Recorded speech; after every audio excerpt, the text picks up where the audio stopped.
Otoritas Jasa Keuangan. OJK, Otoritas Jasa Keuangan. OJK adalah lembaga yang independen dalam melaksanakan tugas dan wewenangnya, bebas dari campur tangan pihak lain. Fungsi OJK sendiri yaitu menyelenggarakan sistem dan pengaturan dan pengawasan yang terintegrasi terhadap keseluruhan kegiatan di sektor jasa keuangan. Tujuan dari OJK adalah 1. Agar keseluruhan kegiatan di dalam sektor jasa keuangan terselenggara secara teratur, adil, transparan, dan akuntabel. 2. Mampu mewujudkan sistem keuangan yang tumbuh secara berkelanjutan dan stabil. 3. Mampu melindungi kepentingan konsumen dan masyarakat. Tugas Otoritas Jasa Keuangan yaitu melakukan pengaturan dan pengawasan terhadap kegiatan jasa keuangan di sektor perbankan, pasar modal, perasuransian, dana pensiun, lembaga pembiayaan, serta lembaga keuangan lainnya. A. Dalam rangka pengaturan dan pengawasan mengenai kesehatan bank, wewenang OJK yaitu 1. Likuiditas, rentabilitas, solvibilitas, kualitas aset, rasio kecukupan, modal minimum, batas maksimum pemberian kredit, rasio pinjaman terhadap simpanan, dan pencadangan bank. B. Dalam rangka pengaturan dan pengawasan mengenai kelembagaan bank, wewenang OJK yaitu perizinan untuk pendirian bank, pembukaan kantor, anggaran dasar, rencana kerja, kepemilikan, kepengurusan dan sumber daya manusia, merger, konsolidasi, dan akuisisi bank, serta pencabutan izin usaha bank. Dalam rangka pengaturan dan pengawasan mengenai aspek kehati-hatian bank, wewenang OJK yaitu manajemen risiko, tata kelola bank, prinsip mengenai nasabah, dan anti pencucian bank. D. Pemeriksaan bank. Untuk melaksanakan tugas pengaturan sektor jasa keuangan, wewenang OJK adalah menetapkan peraturan pelaksanaan undang-undang. 2. Menetapkan peraturan perundang-undangan di sektor jasa keuangan. 3. Menetapkan peraturan dan keputusan Otoritas Jasa Keuangan. Dan untuk melaksanakan tugas pengawasan sektor jasa keuangan, wewenang OJK adalah 1. Menetapkan kebijakan operasional pengawasan terhadap kegiatan jasa keuangan. 2. Mengawasi pelaksanaan tugas pengawasan yang dilaksanakan oleh Kepala Eksekutif. Lembaga Penjamin Simpanan. Lembaga Penjamin Simpanan atau LPS, pengertian yaitu suatu lembaga independen yang berfungsi menjamin simpanan nasabah perbankan di Indonesia. LPS menjamin simpanan nasabah bank yang terbentuk giro, deposito, dan lain-lain. Fungsi LPS: 1. Menjamin simpanan nasabah penyimpanan. 2. Turut aktif dalam memelihara stabilitas sistem perbankan sesuai dengan kewenangannya.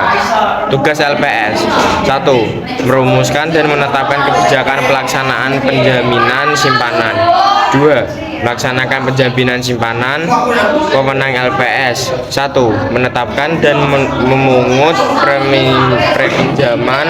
2. Menetapkan dan memungut kontribusi pada saat bank pertama kali menjadi peserta. 3. Melakukan pengelolaan kekayaan dan kewajiban LPS. Lembaga keuangan bank adalah lembaga keuangan yang memberikan fasilitas dan jasa perbankan bagi masyarakat, baik dalam penyimpanan, pembayaran, dan pemberian dana. Contoh lembaga keuangan bank, diantaranya Bank Umum, Bank Perkreditan Rakyat BPR, Bank Syariah, produk dan jasa perbankan. Yang pertama ada bank umum. Pengertian bank umum yaitu bank yang melaksanakan kegiatan usaha secara konvensional atau berdasarkan prinsip syariah yang dalam kegiatannya memberikan jasa dalam lalu lintas pembayaran. Berikutnya ada fungsi utama bank umum. Yang pertama mengumpulkan dana dari masyarakat. Berikutnya pembiayaan pengeluaran dana kepada masyarakat, peningkatan faedah dari dana masyarakat, penanggung resiko dana masyarakat dari berbagai hal yang mungkin terjadi seperti inflasi, deflasi, hilang, atau rusak. Fungsi tambahan dari bank umum: yang pertama memberikan fasilitas pengiriman uang, yang kedua memberikan garansi bank, yang ketiga penggunaan cek atau pencairan cek. Berikutnya ada usaha-usaha yang dilakukan oleh bank umum. Yang pertama, menghimpun dana dari masyarakat dalam bentuk simpanan. berupa giro, deposito, berjangka, bersifat deposito, tabungan, dan lain-lain. Yang berikutnya memberikan kredit dan menerbitkan surat pengakuan hutang. Ketiga, membeli, menjual atau menjamin atas risiko diri sendiri, kepentingan dan atas perintah nasabahnya. Yang keempat, memindahkan uang baik untuk kepentingan sendiri maupun kepentingan nasabah. Yang kelima, menempatkan dan meminjamkan dana kepada bank lain, baik dengan sarana komunikasi seperti surat maupun dengan wesel, cek, atau sarana lainnya. Selanjutnya itu ada BPR. BPR adalah bank yang menerima simpanan hanya dalam bentuk deposito berjangka, tabungan, dan bentuk lainnya yang dipersamakan dengan itu, dengan cara memberikan kredit kepada masyarakat. BPR tidak diperkenankan untuk menerima simpanan dalam bentuk giro, ikut serta dalam melalui lintas pembayaran, usaha jual beli, valuta asing, penyertaan modal, dan melakukan jasa perasuransian. Tugas BPR yang pertama adalah memberikan pelayanan kepada masyarakat penabung dengan menerima tabungan, baik dalam bentuk tabungan, deposito, maupun bentuk yang lain dipersamakan dengan itu. Yang kedua, memberikan kredit kepada masyarakat yang memerlukan. Yang ketiga, menyediakan pembiayaan bagi nasabah berdasarkan prinsip bagi hasil sesuai dengan ketentuan yang ditetapkan oleh peraturan pemerintah. Yang keempat, menempatkan dananya dalam bentuk sertifikat Bank Indonesia atau SBI, deposito berjangka. Selanjutnya yaitu ada Bank Syariah. Bank Syariah sendiri adalah bank yang melaksanakan kegiatan usaha berdasarkan prinsip syariah, yang dalam kegiatannya itu memberikan jasa dalam lalu lintas pembayaran. Tujuan dari Bank Syariah yang pertama memenuhi kebutuhan masyarakat yang menghendaki layanan jasa perbankan yang sesuai dengan prinsip syariat. Yang kedua yaitu meningkatkan mobilisan dana masyarakat yang belum teresap dalam sistem perbankan yang ada. Yang ketiga yaitu meningkatkan ketahanan sistem perbankan yang ada. Prinsip dari Bank Syariah yang pertama yaitu biaya berdasarkan prinsip bagi hasil atau mudharabah. Yang kedua, pembiayaan berdasarkan prinsip penyertaan modal atau musyarakah. Yang ketiga, prinsip jual beli barang berdasarkan prinsip keuntungan atau murabahah. Yang keempat yaitu pembayaran barang modal yang berdasarkan prinsip sewa murni tanpa pilihan atau ijarah. Yang kelima, pilihan pemindahan kepemilikan atas barang yang disewa dari pihak bank oleh pihak lain atau ijarah wa iqtina. Produk dan jasa perbankan. Yang pertama ada produk perbankan. Yang pertama itu ada kredit pasif. Aliran dana yang masuk ke bank, giro, deposito, berjangka, sertifikat, deposito tabungan, depot on call, deposit automatic roll over. Yang kedua ada kredit aktif. Aliran dana yang keluar ke bank, kredit rekening, RF kredit rainbows, letter of credit, kredit accept, kredit dokumenter, kredit dengan jaminan surat berharga. B. Ada jara perbankan.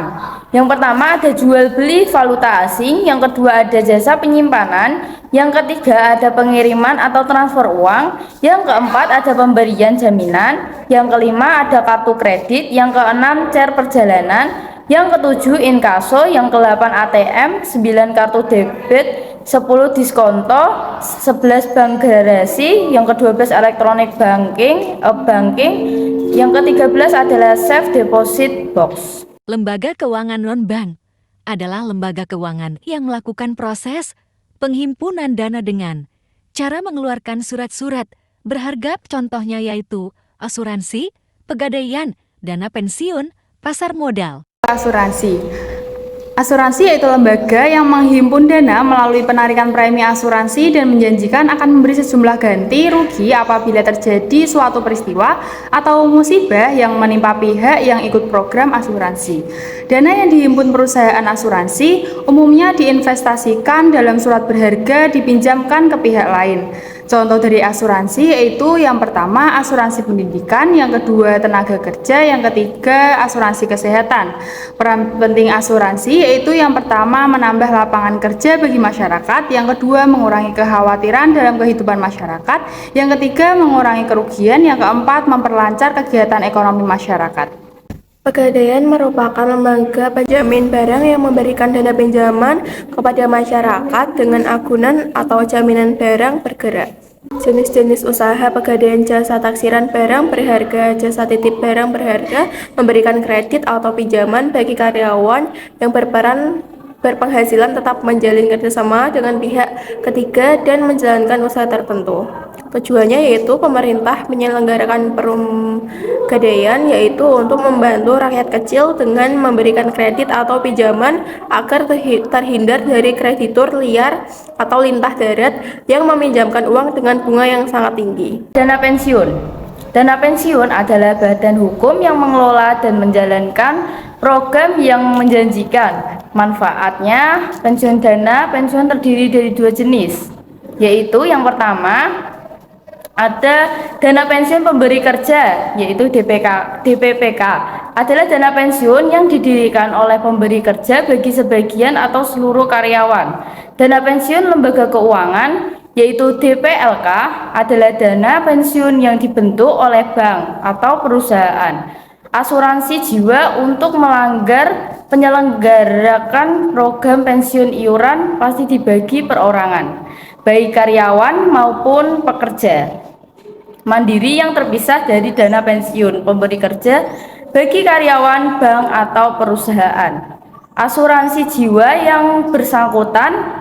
Bursa efek atau pasar modal merupakan tempat bertemunya pihak yang menawarkan dengan pihak yang memerlukan dana dan tempat jual beli efek, obligasi, saham, dan surat berharga. Tujuannya didirikan bursa efek adalah untuk menghimpun dana lewat penjualan surat berharga efek guna membiayai kegiatan yang produktif. Fungsi ekonomi pasar modal merupakan wahana pertemuan antara pihak yang memerlukan dana dan pihak yang kelebihan dana. Fungsi keuangan pasar modal memberikan kesempatan bagi pemilik dana untuk memperoleh imbalan berupa bunga dari pihak yang membutuhkan dana.